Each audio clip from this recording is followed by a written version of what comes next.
बाप के लिए दिन है, बाप की हौसला अफजाई के लिए, बाप की उस मोहब्बत के लिए जिसको अक्सर फरामोश कर दिया जाता है, बाप की उस मेहनत के लिए जिसको अक्सर फरामोश कर दिया जाता है। आज का दिन प्रेजेंट करता है बाप की उस हमदर्दी को जिसको हम अक्सर फरामोश कर देते हैं और कहते हैं कि बाप बेरहम है, जालिम है, हमसे मोहब्बत नहीं करता। तो आज हम बाप की उन खूबियों के तल्लक से सीखेंगे जिन पर हम गौर ही नहीं करते। तो बाइबल मुकद्दस मेरे साथ खोलिए ज़बूर की किताब और उसका 103 ज़बूर, 103 ज़बूर और उसकी 8वीं आयत।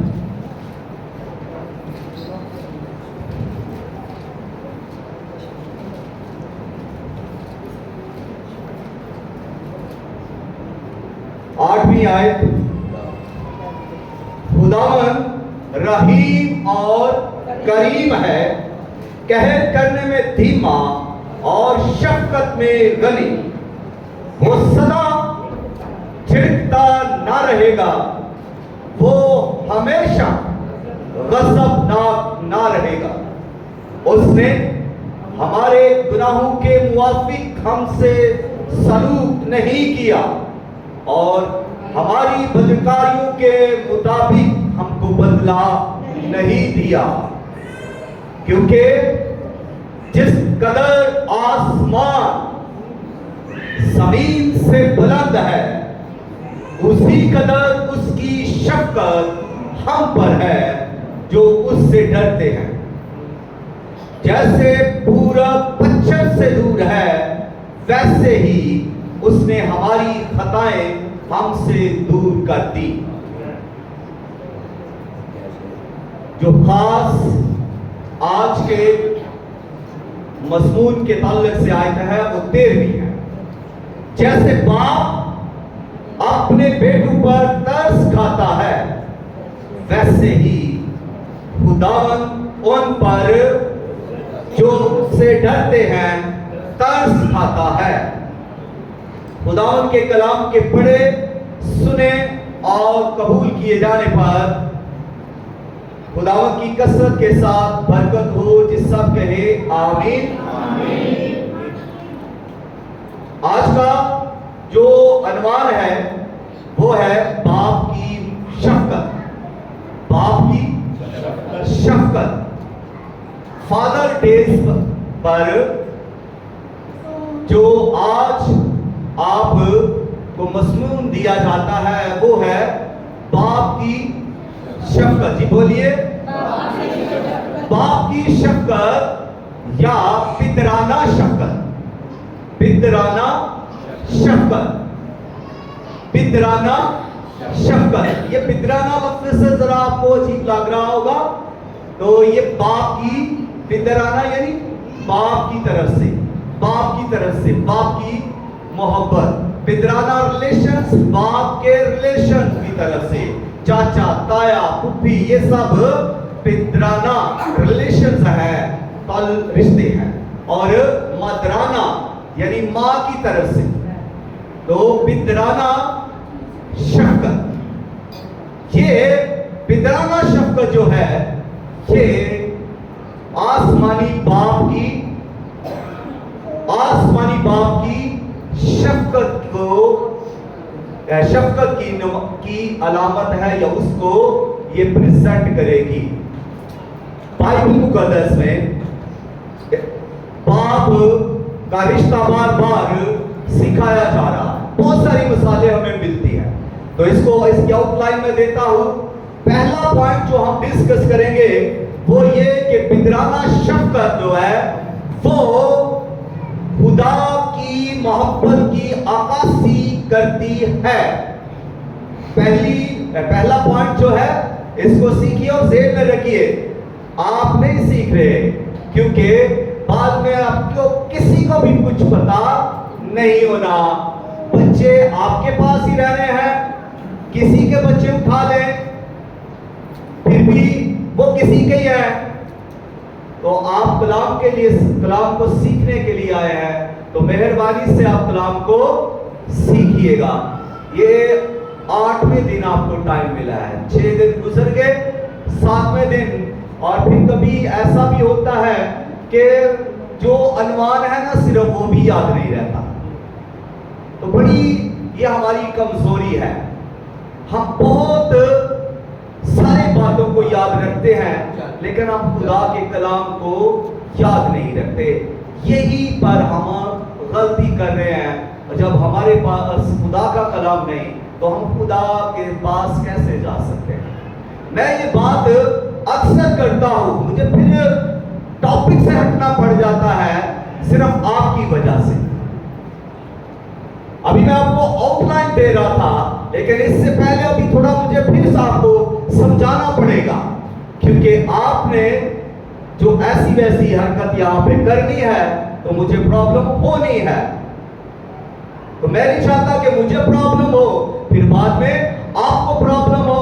आप गौर से कलाम को सुनते नहीं है कि कलाम क्या पेश किया गया है, फिर आप कहते हैं कि हमारे खिलाफ कलाम किया गया है।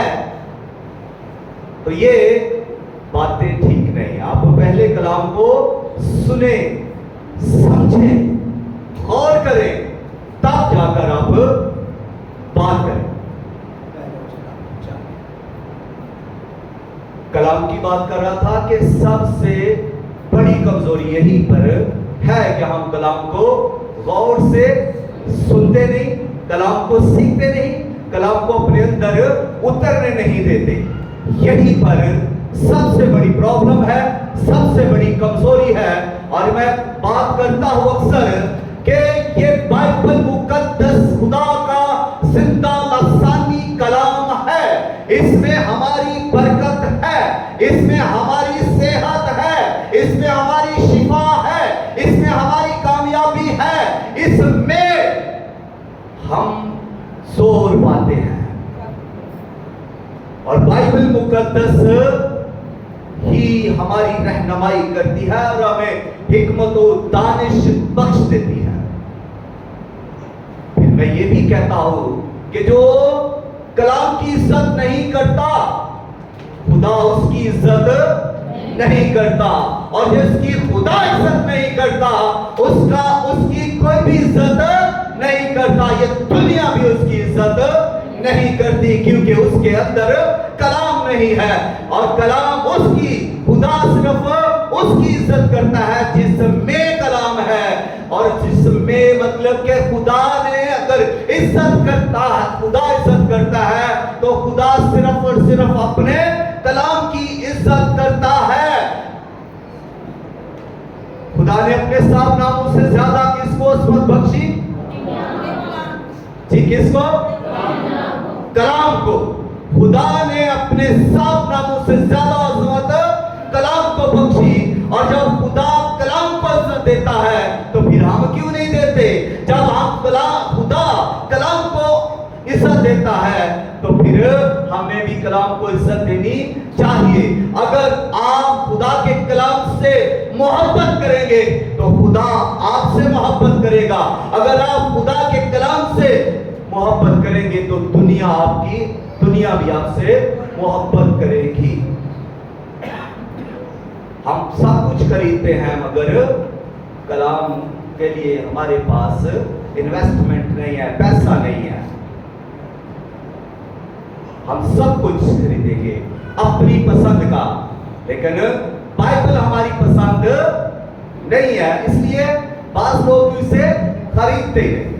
आज फादर डे है तो ये बाइबल मुकद्दस दूसरे लफ्जों में आसमानी बाप का कलाम है। हालेलुया! कितनी फजीलत वाली किताब है, कितनी फजीलत वाली किताब है।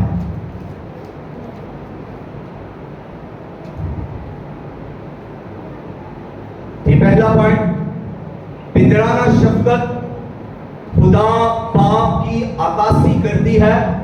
दूसरा पॉइंट हम सीखेंगे, पितराना शफकत गैर मशरूत मोहब्बत है। कभी आप में से किसी ने अपने बेटे से, अपनी बेटी से शर्त लगाकर मोहब्बत की है? बाप भी शर्त नहीं लगाता, मेरा जो आसमानी बाप है वो भी शर्त नहीं लगाता। हम मोहब्बत करें ना करें, खुदा मोहब्बत करता ही रहता है, करता ही रहता है, उसकी मोहब्बत कम नहीं होती। तो अगला पॉइंट जो तीसरा है वो सीखेंगे कि पितराना शफकत फराहमी और हिफाजत करती है। आप पितराना शफकत क्या करती है? आपकी हर एक जरूरत के लिए आपको मुहैया करती है, और ये बाप है जो आपको मुहैया करता है। इसमें दूसरा लफ्ज था हिफाजत करती है। बाप आपकी हिफाजत भी करता है, बाप आपको मुहैया भी करता है, बाप आपकी फिक्र भी करता है। तो इसलिए बाप शफकत से भरा हुआ बाप है, इसलिए वो मुहैया करता है, वो परवरदिगार है तो वो मुहैया करता है हर जरूरत के लिए। हम किसके पास आते हैं? जी, किसके पास? बाप के पास, आसमानी बाप के पास और जमीनी बाप के पास। और चौथा पॉइंट हम सीखेंगे कि पितराना शफकत तरबियत और रहनुमाई करती है। तरबियत और रहनुमाई करती है, ये जरूरी है। बच्चों की तरबियत करना ये जरूरी है, बच्चों की रहनुमाई करना। और ये कौन करेगा? ये कौन करेगा? ये बाप करेगा।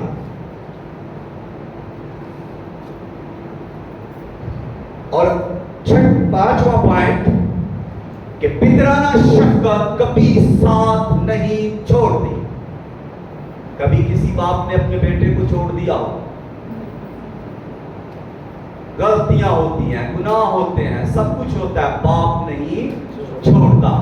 ये भी बाप की खूबी है। और छठा और आखिरी पॉइंट ये कि यीशु मसीह ने बाप के रिलेशन को मुतारिफ करवाया। बाप के पितराना रिलेशन को, शफकत को, मोहब्बत को खुदावंद यीशु मसीह ने प्रेजेंट किया। यीशु मसीह की जिंदगी से हमने सीखना है। ये छठा पॉइंट है, गौर कीजिएगा। मैंने आपके साथ जो पहला पॉइंट आपको दिया वो क्या था, जरा आप भी बताएं। खुदा की मोहब्बत को की अक्कासी करती है। ठीक है, ये बहन के लिए जरा जोरदार तालियां। मुझे लगा कि इनको याद है, आपको भी हर पॉइंट याद रखना है। मैं फिर से बोलकर आगे बढ़ूंगा। पितराना शफकत खुदा की मोहब्बत की अक्कासी करती है, यानी जो मोहब्बत आप अपने बच्चों से करते हैं, जो शफकत आपकी है। और शफकत में क्या है? शफकत क्या है? शफकत किस चीज को कहा जाता है? शफकत में रहम होता है, शफकत में मोहब्बत होती है, शफकत में तरस होता है, शफकत में हमदर्दी होती है, और शफकत में माफी होती है।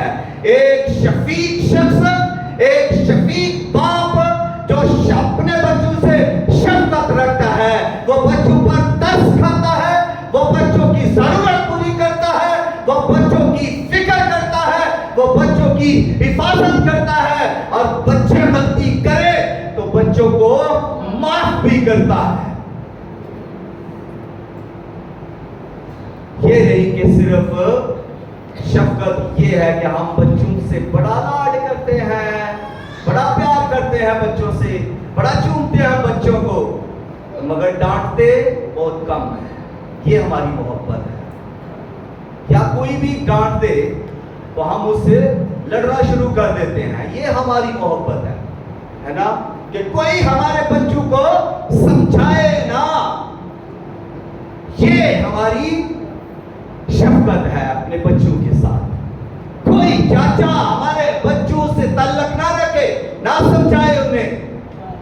कोई भी फैमिली के अंदर पुप्पी, ताई, चाची, कोई भी हमारे बच्चों को डांटे ना, बस प्यार करे। उन्हें चीजें थे, उन्हें कपड़े थे, उन्हें डांटे ना, क्योंकि ये हक तो हम देते ही नहीं है किसी को कि हमारे बच्चों को कोई डांटे। आज लम्हा फिक्रिया ये है कि और तो और हम अपने वो रूहानी बाप जो टीचिंग आपको दे रहे हैं, आपके बच्चे जिस स्कूल में पढ़ रहे हैं, आपने बच्चों को पैदा किया है, आपके बच्चों को पढ़ा बोल रहा है टीचर जिसको आप फीस दे रहे हैं, और वो भी अगर आपके बच्चों को डांटता है, मारता है, तो क्या होता है? जाकर उस्ताद की इंसल्ट कर दी जाती है।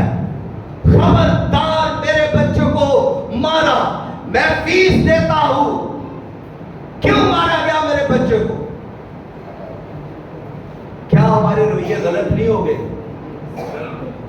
मुझे याद है अपने वक्त में कि हमें अपने स्कूल में बड़ी मार पड़ती थी। कभी हमारे पेरेंट्स ने जाकर शिकायत नहीं की। हमें यहां से 2 उंगलियां डालकर ना, नाखूनों से, इसको कहते थे मुर्गनी डालना, तो दबाते, हम यहां से रोते हुए नीचे बैठते थे, तो कभी खून भी निकल आता था।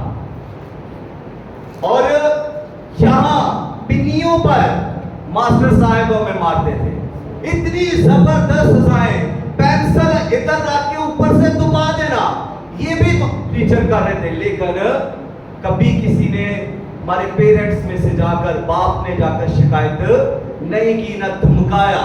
लेकिन आज ऐसा हो रहा है। आज बच्चों को बहुत ज्यादा ढील दी जा रही है, जिसकी वजह से बच्चे आपके हाथों से स्लिप हो रहे हैं।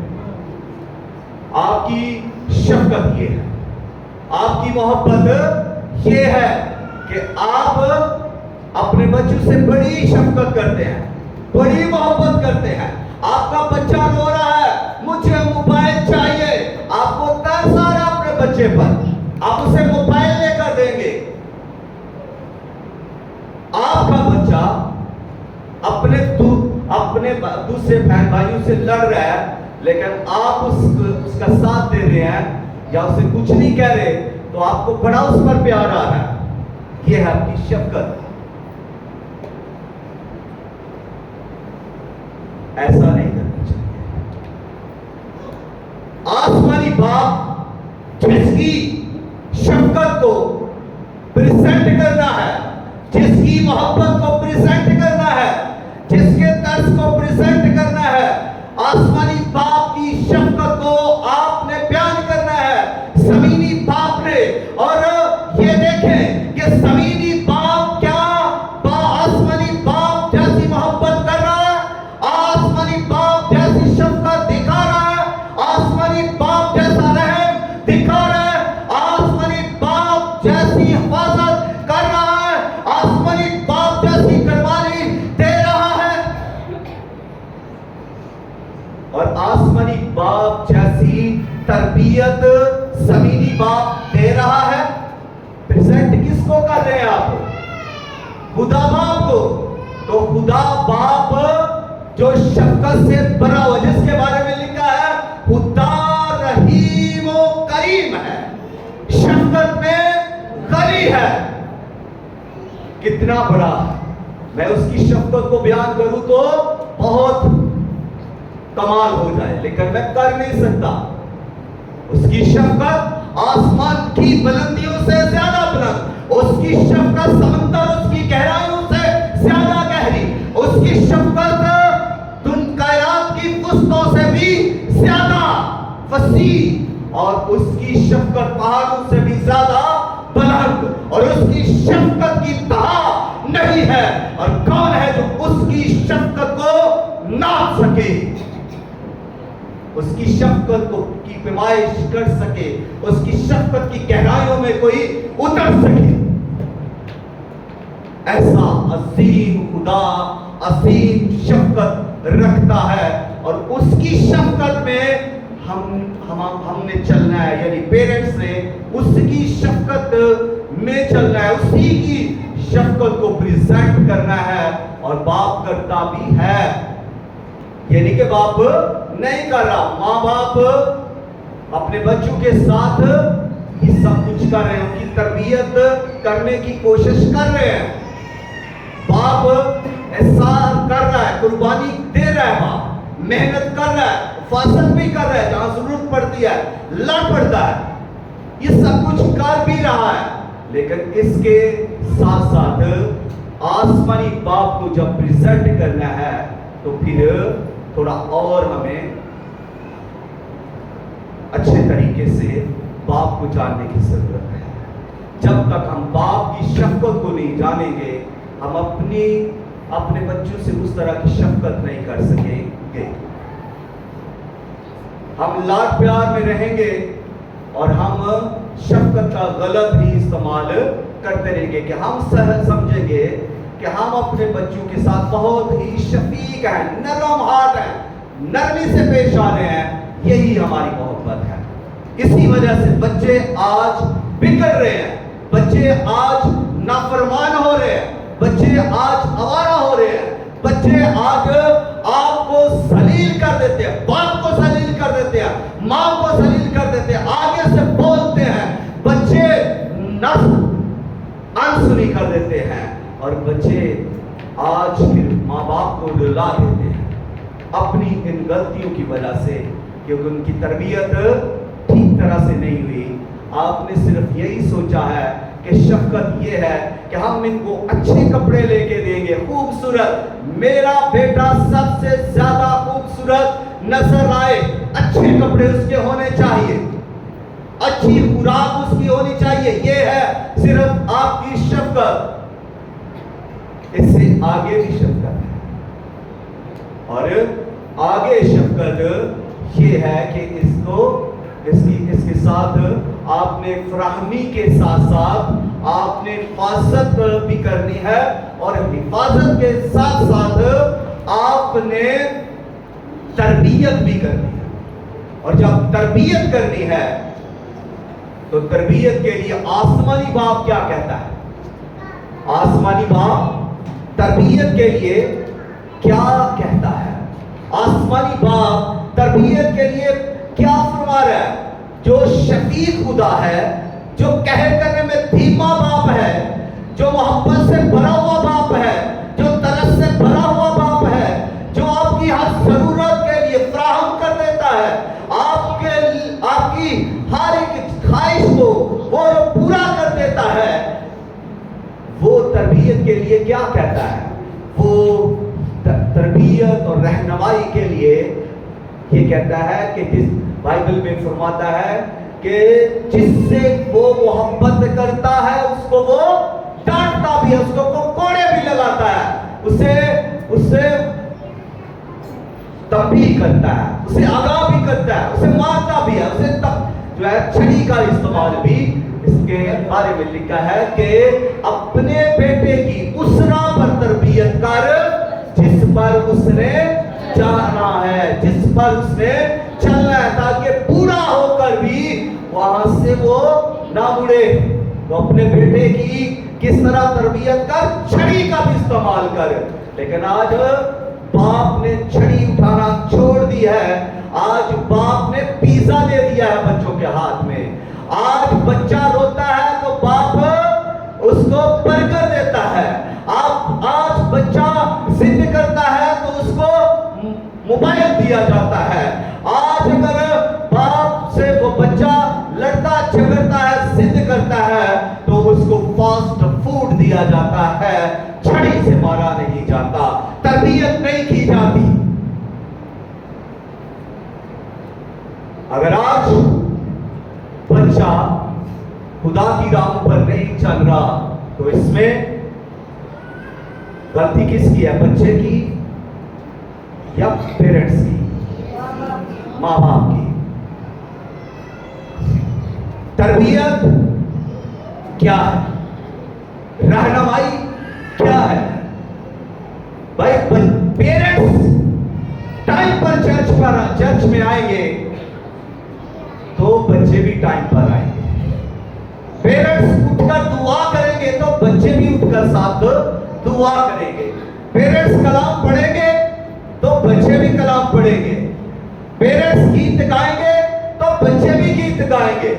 जो कुछ पेरेंट्स करेंगे वो बच्चों में दाखिल होगा।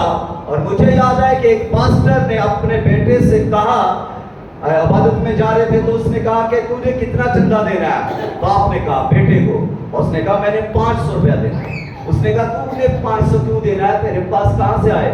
उसने कहा मैंने अपनी पॉकेट मनी जमा की हुई है।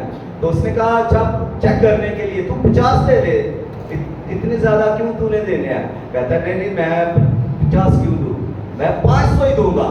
क्यों? इसलिए कि उसने अपने बाप को 500 डालते हुए देखा है। हालेलुया।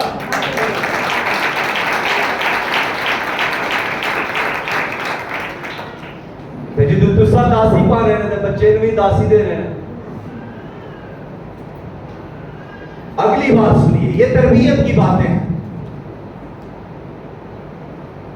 बच्चों की तरबियत करें और एक तालीम दे, रूहानी तालीम, फिर दुनियावी तालीम पढ़ाएं, उन्हें स्कूलों के अंदर अच्छी तालीम दे और उन्हें बिगाड़े मेहरबानी से। बच्चों को लाड प्यार में ना बिगाड़े। इसमें बाप को जो फरामोश कर दिया जाता है तो माएँ आगे जरा स्टेप एक आगे आ जाती है। आज माओ से भी माफी चाहूंगा क्योंकि पिछली बार मैंने बड़ी तारीफ की माओ की, तो कभी कभी कुछ गलतियां हमारे अंदर होती हैं। तो पेरेंट्स में दो चीजें हैं, एक बाप और एक माँ, दोनों ही बच्चे की तरबियत करते हैं। और जब बाप की ड्यूटी है, बाप के जो फराइज हैं वो पूरे कर रहा है कि फराहमी बाप की ड्यूटी है। घर के लिए जो भी जरूरत है चीजें घर की, वो सब बाप की की ड्यूटी है कि वो फराहम करे, मेहनत करे और जरूरतें पूरा करे। बाप कर रहा है, वो सुबह निकलता है, बाप ड्यूटी पर जाता है, काम करता है, चाहे सख्त काम करता है, वो पैसे लाता है ताकि घर में खाना हो, घर में बच्चों की जरूरतें पूरी की जाए, बीवी की जरूरतें पूरी की जाए। बाप मेहनत करता है। बाप यहाँ तक के जो है, कई बाप, हर बाप जो है वो ऑफिस में ड्यूटी नहीं करता। बाप कई ऐसे हैं जो मजदूरी करते हैं, कई बाप ऐसे हैं जो झाड़ू लगाकर भी सड़कों पर रोटी कमाते हैं। और ये सब के बाप इतनी मेहनत मशक्कत करके बाप बच्चों के लिए लाता है कि उसका खानदान पर जो है वो परवान चढ़े, जरूरतें पूरी हो सके। बाप को कई बार लड़ना पड़ जाता है, बाप को कई बार गालियां खाना पड़ जाती है, बाप को कई बार बाहर जाकर जलील होना पड़ जाता है, बाप को बाहर जाकर कई बार लोगों से ताने खाने पड़ते हैं। और बाप कमाकर अपने बच्चों के लिए लाता है, और वो इसलिए ला रहा है कि वो बच्चों से मोहब्बत कर रहा है, वो बच्चों के लिए फराहम कर रहा है, उसकी ये ड्यूटी है। और जब वो सब कुछ लाकर देता है तो बच्चों को देता है या अपनी वाइफ को देता है? बच्चों की माँ को। तो बच्चों की माँ ने आगे वो घर के सारा इंतजाम करना है, तो अब हर जरूरत कौन पूरी कर रहा है? बच्चा रो रहा है, पेन चाहिए, माँ ने पैसे देने, कॉपी चाहिए, माँ ने पैसे देने, कपड़े चाहिए, माँ ने पैसे देने। अब बोतल पीनी है जी, कोका कोला पीना है तो माँ ने लाकर देना, लो जी पैसे। तो बच्चे किसकी तरफ इन्वॉल्व हो रहे हैं? माँ की तरफ। तो सब कुछ अब बच्चे बच्चे माँ को समझ रहे हैं, माँ ज्यादा शफीक है, माँ हमें ज्यादा प्यार करती है, माँ हम पर ज्यादा तरस करती है। माँ के आगे बच्चा रोता है तो माँ फौरन जो बच्ची पैसे होते हैं ना किसी किराए के लिए रखे वो भी दे देती है, बिल के पैसे भी बच्चों को दे देती है, क्योंकि बच्चे क्या कर रहे हैं, जिद कर रहे हैं। और ऐसी जिद्दें भी माएं पूरी कर देती हैं जो जरूरी नहीं होती, जिसकी वजह से बर्डन किस पर जा रहा है? ओ भाई, बच्चों का बर्डन तो बाप पर है ही है। तो जब माँ ऐसा कर रही है तो उसका बर्डन किस पर जा रहा है? एक किराया तो वो घर का पहले लेकर आया, अब जब बच्चों ने जिद की कि हमने आज पिज्जा खाना ही खाना है, आज हमने बाहर जाना ही जाना है, आज हमें ये सब चीजें चाहिए, बच्चे माँ से लड़ रहे हैं, जिद कर रहे हैं, तो माँ ने वो पैसे लगा दिए। अच्छा चलो बच्चे कह रहे हैं तो चलते हैं बाहर, तो जाना है, तो वो पैसे उधर खर्च कर दिए। बर्डन किस पर पड़ा? माँ पर या बाप पर? बाप पर। अब बाप को 2 किराए देने पड़ गए, एक किराया तो पहले लेके आया, अब फिर दोबारा उसको फिर से अरेंज करना पड़ेगा। ये बाप है जो कुर्बानी दे रहा है और बार बार दे रहा है, हर जरूरत के लिए बाप, हर एक जिद के लिए बाप को फरामोश कर दिया जाता है। बच्चे बाप की फिर रिस्पेक्ट तक नहीं करते, बच्चे बाप को समझते तक नहीं है, क्योंकि बाप के पास इतना टाइम नहीं कि बच्चों के साथ गुजार सके। बाप के पास एक लिस्ट आती है, माँ लेकर आ रही है, ये मेरी बड़ी बेटी को ना ये किताबें चाहिए, बड़े बेटे को कॉलेज के लिए एडमिशन दिलाना है, इतने पैसे चाहिए, यूनिफॉर्म भी लेना है, वो फ्रा चीज भी लेनी है, घर का राशन भी है, ये लिस्टें बाप के पास जा रही हैं। अब बाप को मैनेज करना है कि वो कितने बजे सुबह उठेगा और कितना काम करेगा, वो रात तक काम करेगा और वो थक कर वापस घर में आएगा, लेकर वो जरूरतें पूरी करने के लिए पूरी कोशिश करेगा, पूरी मेहनत करेगा बाप। और फिर भी बाप को रिस्पेक्ट नहीं दी जाती, फिर भी बाप की इज्जत नहीं की जाती, फिर भी बाप बोलता है अगर मैं बाप हूं तो मेरी इज्जत कहां है, अगर मैं आता हूं तो मेरा खौफ कहां है। आज बच्चे बाप से डरते नहीं है, आज बेटियां बाप से डरती नहीं है, आज बेटे बाप से डरते नहीं है, क्योंकि उन्हें सिखाया नहीं गया, मां ने उन्हें सिखाया ही नहीं कि ये तेरा बाप है जो तेरे लिए कुर्बानी दे रहा है। बाप खामोशी में मर रहा है, बाप रोता है कि मैंने इनके लिए कितनी मेहनत की और फिर भी मैं इसकी इस जरूरत को पूरा ना कर सका। कभी किसी ने सोचा है बाप के बारे में कि बाप किस तरह उड़ता है? आपकी एक ख्वाहिश पूरी नहीं हुई, बाप को रात नींद नहीं आएगी, वो उधार मांगेगा लेकिन आपकी जरूरत को पूरा करेगा। ये बाप है, ये उसकी मोहब्बत है, ये उसकी शफकत है, ये उसका दर्द है जो आपके लिए रखता है, ये उसका दर्द है जो आपके लिए वो रखता है।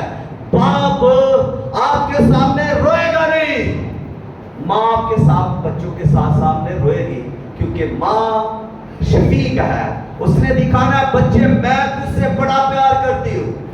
माँ बताएगी बच्चों को और बच्चे सीख रहे हैं, वो बच्चे सीख रहे हैं। और जब बच्चे सीख रहे हैं तो माँ भी यहाँ पर ये गलती कर रही है कि वो अपने साथी की रिस्पेक्ट को भूल चुकी है कि बाप वो जो उस बच्चे का बाप है उसको उसने पीछे कर दिया है, अपने आप को अपना लेवल बढ़ा दिया है। कभी सोचा है बाप की कदर जो होनी चाहिए वो नहीं होती? बाप सब कुछ प्रोवाइड कर रहा है, लेकिन फिर भी बाप को क्या दिया जा रहा है? बाप जो कई बार ओवर टाइम लगाकर आपकी जरूरत पूरी करता है, जो आपको किसी भी हाल में छोड़ ही नहीं सकता। आप बीमार पड़ जाए, आप गलती पर गलती करें, बाप आपको नहीं छोड़ सकता। लड़कियां बड़ी बड़ी गलती कर जाती हैं, कभी बाप ने छोड़ा आपको? लड़के बड़ी बड़ी गलतियां कर जाते हैं, किसी बाप ने छोड़ा है उनको? ये बाप की शफकत है, ये बाप की मोहब्बत है, ये बाप की हमदर्दी है, ये बाप है जो आपकी फिक्र करता है, खुद को मिटा देता है। किसी ने कहा, किसी बाप ने कहा जिस दिन अपने बेटे से कि जिस दिन तू पैदा हुआ मैंने अपने लिए जीना छोड़ दिया। ये है बाप, वो अपने लिए जीना छोड़ देता है। पहले बेटे के कपड़े आएंगे, पहले बेटे की शर्ट, पहले बेटे का खाना, पहले बेटे का दूध। अपने सिगरेट नहीं लेगा, पहले बेटे का दूध। अपने कपड़े नहीं लेगा, पहले बच्चों के कपड़े।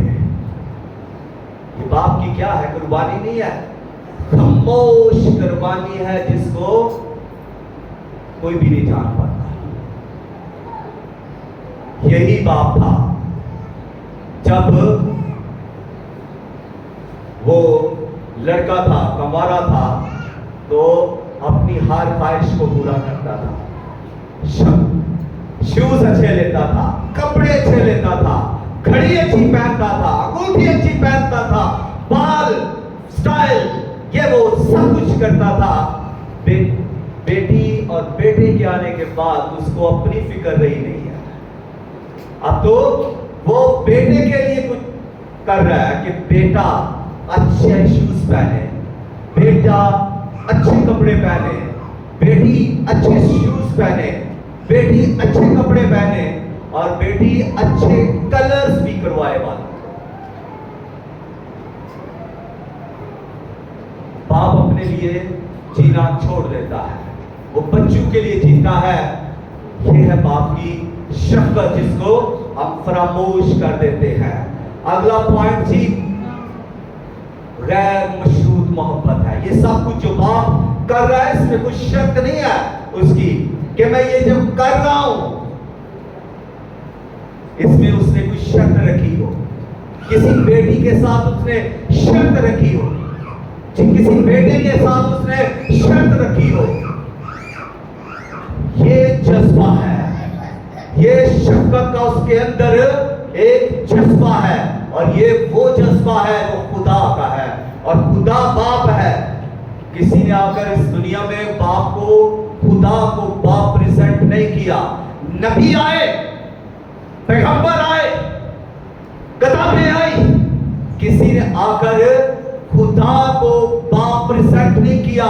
कोई आकर बाप खुदा को ये कह रहा है कि खुदा काफिर मुतलिक है, कोई आकर ये कह रहा है कि बाप शफीक है, कोई ये कह रहा है कि बाप रहमत करने वाला है, कोई ये कह रहा है कि बाप अदालत करने वाला है। और बाप को मुख्तलिफ आसमानी खुदा को मुख्तलिफ नामों से जाहिर किया गया, लेकिन कभी भी किसी ने आकर ये नहीं कहा कि आसमानी खुदा, कायनात का खुदा आसमानी बाप भी है, उसके सीने में शफकत भी है, उसकी शफकत गनी है, वो शफकत में गनी है, वो बेपनाह शफकत रखता है और उसकी शफकत कमाल है और उसकी शफकत बेहिसाब है और उसकी शफकत बाकमाल है और उसकी शफकत आला है और उसकी शफकत उत्तम है। वो शफकत का जज्बा रखता है, इसीलिए जब वो बाप आपको दे रहा है तो वो अपनी पितराना शफकत, अपना पितराना जज्बा आपको दे रहा है।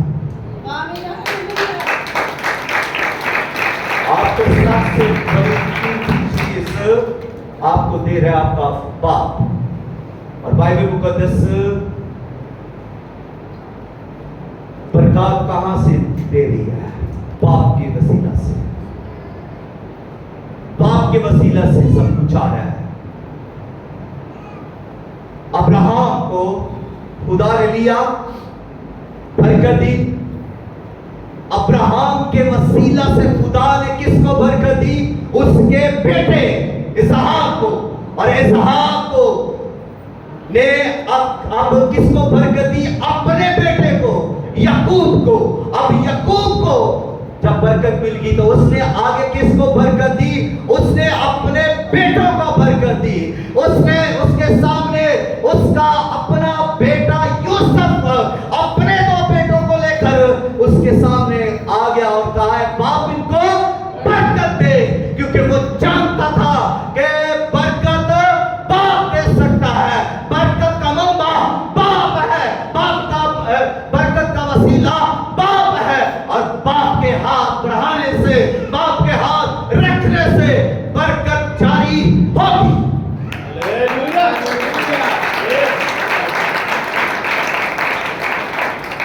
कई दफा पादरी भी ये आज पढ़ देते हैं, कहते हैं हम जन्नत मां के कदमों में है। ये बाइबल में नहीं लिखी आयत, ये कोई आयत नहीं है जो बाइबल में लिखी। बाप के पास इख्तियार है, बाप हेड है, सर है। बाइबल बयान कर रही है बाप हेड है। और भाई सर को जलील करोगे तो क्या करोगे?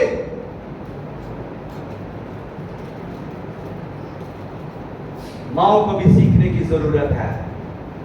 फिर लोग कहते हैं जी बात खिलाफ करते हैं, सीख लें। बीवियों को भी जानने की जरूरत है। शौहर सर है, हेड है, खानदान का हेड है, बाइबल कह रही है। तो जान लीजिए कि कितनी फजीलत है, सर की कितनी अहमियत है। सर ऐसे ही खुदा ने ठहरा दिया। इसके पास कुछ है आपको देने के लिए, सीट इसी के पास है। जनरेशन को बढ़ाने का सीट बाप के अंदर है और जनरेशन को बरकत देने का फजल भी बाप के पास ही है। इन चीजों को सीखो, एमए शेर नहीं डाला। बाइबल के मुताबिक चले, बाइबल के मुताबिक जिंदगी गुजारेंगे तो आपको समझ आएगी, वरना घर से लड़ाइयां खत्म नहीं हो सकती।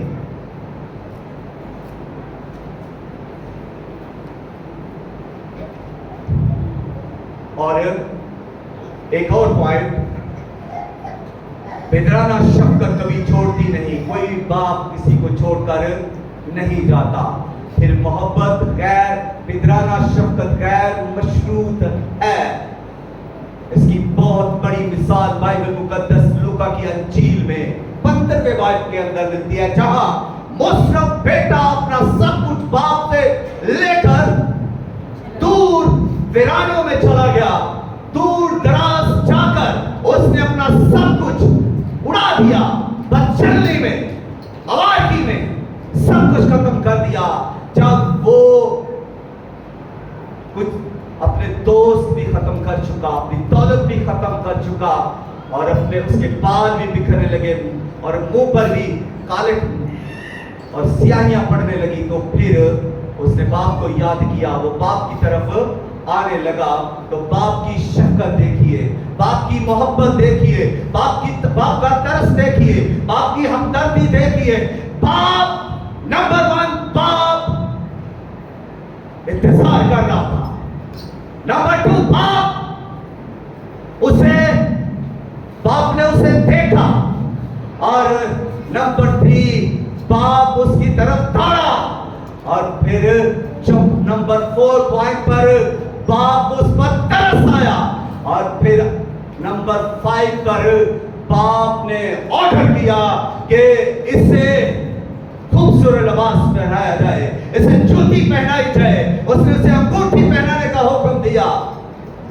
बाप ने उसकी गलतियां नहीं गिनी कि तूने कितनी गलतियां की, बाप ने हिसाब नहीं किया, बाप ने कोई भी हिसाब उससे नहीं लिया कि तू इतनी दौलत लेकर क्या था, कहां उजाड़ दी, तूने इतने दिन मुझसे दूर रहा, तेरा क्या हाल हुआ और मेरा क्या हाल हुआ। बाप ने क्वेश्चन नहीं किया और फिर बाप ने यह भी नहीं पूछा